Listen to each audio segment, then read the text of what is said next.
Good evening, ladies and gentlemen, and welcome to Heti TV's foreign language news broadcast. My name is Peter Gardish, and first, for the news in English. A closer alliance between Hungary and Israel was the focus of a roundtable discussion at the Conservative Political Action Conference, or CPAC, led by Attila Kovács, EU Research Director at the Center for Fundamental Rights. The alliance between the two countries is a successful one, and in the framework of this cooperation, Hungary and Israel are both flag bearers for the defense of nationalism and democracy. Perhaps the thing Israel can learn most from Hungary right now is that it is not enough to win elections, said Gadi Taub, adjunct professor at the Hebrew University of Jerusalem. Matan Peleg, executive director of Im Tirtzu, said that the situation in Israel is now similar to when Donald Trump won the presidential election in America. The day after Netanyahu and Likud won, people immediately took to the streets. But I was able to say in front of 500,000 people that we want a Jewish democratic state, and the will of the voters showed it. He added that Israel's cultural elite, judges and media condemned them and refused to accept the election results. For us, Israel comes first, and the globalists want some kind of rumble for which the left is willing to burn everything.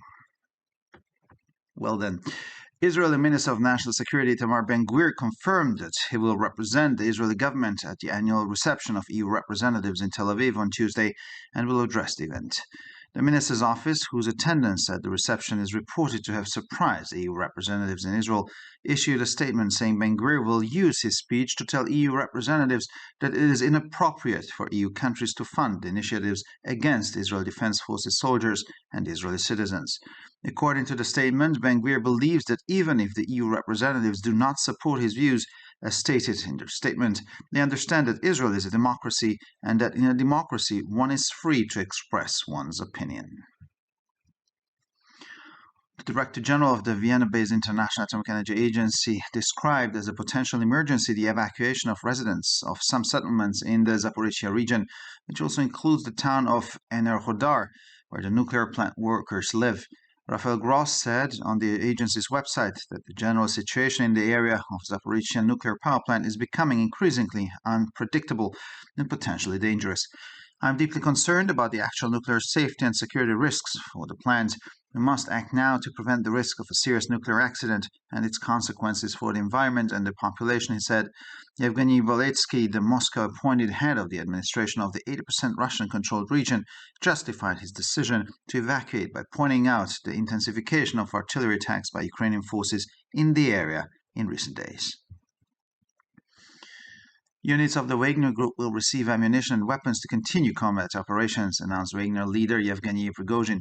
Prigozhin said that Sergei Surovikin was overseeing the decision-making process in the dialogue with the Defense Ministry. Surovikin, who is known as General Armageddon, and the Wagner chief are in fact very good at working together. The Wagner leader added that he had been told that they could operate in Bakhmut as they saw fit, and that they would appoint Surovikin to take all decisions in the framework of Wagner's combat operations in cooperation with the Ministry of Defense. And finally, for the weather, it will remain calm in the evening. Tomorrow, only a few clouds will disturb the sunshine. Temperatures will typically average around 1 to 7 degrees Celsius in the morning and 16 to 19 degrees Celsius in the afternoon hours. For further news, please visit our websites at www.hetitv.com or breuerpress.com. Thank you for your attention. So much for the news in English, and now for the news in German.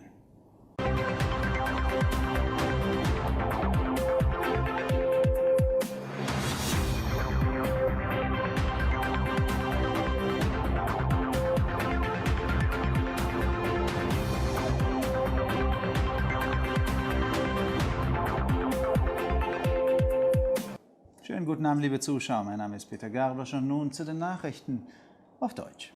Ein engeres Bündnis zwischen Ungarn und Israel stand im Mittelpunkt eines Rundtischgespräches auf der Conservative Political Action Conference oder CPAC, das von Attila Kovács, EU-Forschungsdirektor am Zentrum für Grundrechte, geleitet wurde.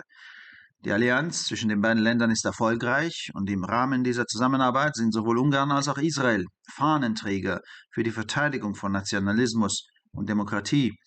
Was Israel im Moment vielleicht am meisten von Ungarn lernen kann, ist, dass es nicht ausreicht, Wahlen zu gewinnen, sagte Gadi Taub, außerordentlicher Professor an der Hebräischen Universität Jerusalem. Matan Pele, geschäftsführender Direktor von Im Tirzu, sagte, die Situation in Israel sei jetzt ähnlich wie nach dem Sieg von Donald Trump bei den Präsidentschaftswahlen in den USA. Am Tag nach dem Sieg von Netanyahu und dem Likud gingen die Menschen sofort auf die Straße. Aber ich konnte vor einer halben Million Menschen sagen, dass wir einen jüdischen, demokratischen Staat wollen. Und der Wählerwille hat es gezeigt. Er fügt hinzu, dass die kulturelle Elite Israels, die Richter und die Medien sie verurteilen und sich weigerten, die Wahlergebnisse zu akzeptieren. Für uns steht Israel an erster Stelle. Und die Globalisten wollen eine Art Rummel, für den die Linke bereit ist, alles zu verbrennen.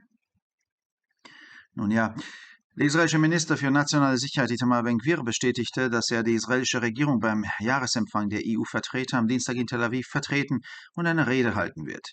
Das Büro des Ministers, dessen Teilnahme an dem Empfang die EU-Vertreter in Israel überrascht haben soll, gab eine Erklärung heraus, in der es heißt, Ben-Gvir werde seine Rede nutzen, um den EU-Vertretern mitzuteilen, dass es unangemessen sei, wenn EU-Länder Initiativen gegen Soldaten der israelischen Streitkräfte und israelische Bürger finanzierten.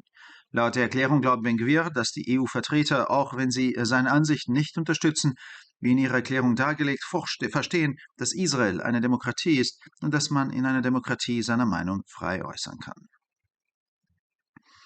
Der Generaldirektor der Internationalen Atomenergiebehörde im Sitz in Wien bezeichnete die Evakuierung der Bewohner einiger Siedlungen in der Region Saporischschja, zu der auch die Stadt Enerhodar gehört, in der die Arbeiter des Kernkraftwerkes leben, als potenziellen Notfall. Raphael Gross erklärte auf der Website der Agentur, dass die allgemeine Situation in der Gegend um das Kernkraftwerk Saporischschja zunehmend unvorhersehbar und potenziell gefährlich ist. Ich bin zutiefst besorgt über die aktuellen Risiken für die nukleare Sicherheit und die Sicherung des Kernkraftwerks. Wir müssen jetzt handeln, um die Gefahr eines schweren nuklearen Unfalls und dessen Folgen für die Umwelt und die Bevölkerung zu verhindern, sagte Jewgeni Baliski, der von Moskau ernannte Verwaltungschef der zu 80% russisch kontrollierten Region, begründete seine Entscheidung zur Evakuierung den in den letzten Tagen verstärkten Artillerieangriffen der ukrainischen Streitkräfte in dem Gebiet. Die Einheiten der Wagner-Gruppe werden Munition und Waffen erhalten, um ihre Kampfeinsätze fortzusetzen, teilte der Leiter der Wagner-Gruppe Jewgeni Prigozhin mit. Prigozhin sagte, dass Sergei Surowikin den Entscheidungsprozess im Dialog mit dem Verteidigungsministerium überwachte.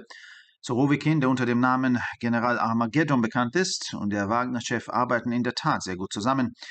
Der Wagner-Chef fügte hinzu, man habe ihm gesagt, dass sie in Bachmut nach eigenem Gutdünken operieren könnten, dass die Surowikin damit beauftragen würden, alle Entscheidungen im Rahmen der Kampfeinsätze von Wagner in Zusammenarbeit mit dem Verteidigungsministerium zu treffen.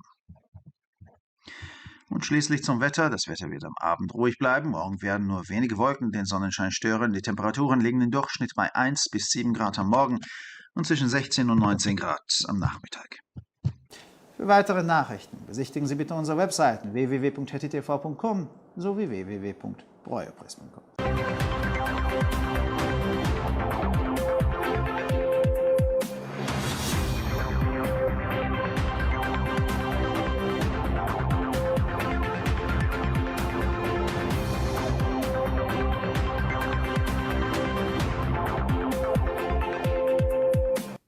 שלום וערב טוב, כאן ציפי בוכמן וילדבאום עם החדשות בעברית.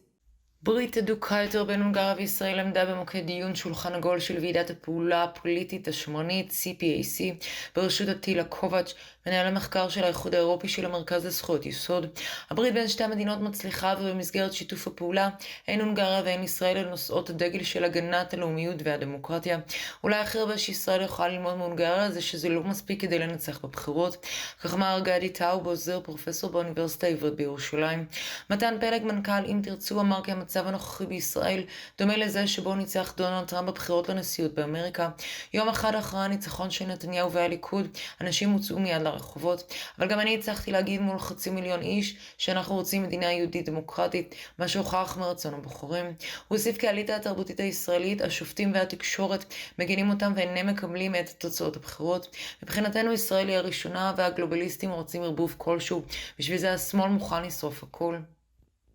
השר לביטחון לאומי איתמר בן גביר אישר כי ייצג את ממשלת ישראל בקבלת הפנים השנתית של נציגי האיחוד האירופי בתל אביב ביום שלישי, ויישא דברים באירוע.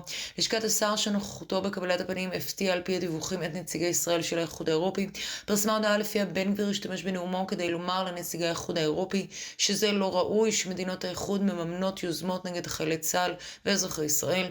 לפי הודעה בן גביר סבור כי גם אם נציגי האיחוד לא תומכים בדעותיו, כאמור בדעתם, הם מבינים שישראל היא דמוקרטיה ובדמוקרטיה אדם חופשי להביע דעה. מנכ"ל הסוכנות הבינלאומית לאנרגיה אטומית שבסיסה בווינה כינה את פינוי תושבי חלק מהיישובים במחוז זפוריז'יה חירום פוטנציאלי, אשר חל גם על העיירה אנדרדוהר שבה מתגוררים עובדי תחנת הכוח הגרעינית. רפאל גרוס אמר באתר הסוכנות, המצב הכללי באזור תחנת הכוח הגרעינית זפוריז'יה הופך ליותר ויותר בלתי צפוי ועלול להיות מסוכן. אני מודאג מאוד מהביטחון הגרעיני בפועל ומהסיכונים הביטחוניים העומדים בפני המתקן. עלינו לפעול כעת כדי למנוע את הסיכון של תאונה גרעינית גדולה והשלכותיה על הסביבה והאוכלוסייה, כך אמר. יבגני בליצקי, הראש האדמיניסטרטיבי של המחוז, ש80% ממנה בידי רוסיה, שמונה על ידי מוסקבה, נימק את החלטתו לפינוי בכך שתקיפות הארטילריות של כוחות האמריקאים באזור התגברו בימים האחרונים. יחידות קבוצת וגנר יקבלו תחמושת ונשק להמשך פעולות הלחימה, כך הודיע יבגני פירוגזין, ראש קבוצת וגנר. פירוגזין אמר כי הדיאלוג עם משרד הביטחון מפוקח על ידי סרגי סורובקין בקבלת ההחלטות. אגב, סורובקין המכונה גנרל ארמגדון ומנהיגי וגנר יכולים לעבוד יחד בצורה יוצאת דופן. עוד הוסיף ראש וגנר כי נאמר לו כי הם יכולים לפעול בבעמות כראות עיניהם, וכי יוצב לידם סורובקין אשר בשיתוף משרד הביטחון יקבל את כל ההחלטות במסגרת הלחימה של פעולות קבוצת וגנר. ועכשיו נעבור תחזית מזג האוויר. מזג האוויר יישאר רגוע בערב, גם אחר רק שכבת עננים דקה יכולה להפריע לשמש. טמפרטורות יהיו סביב מעלת 7 מעלות בבוקר ובין 16 ל-19 מעלות אחר הצהריים.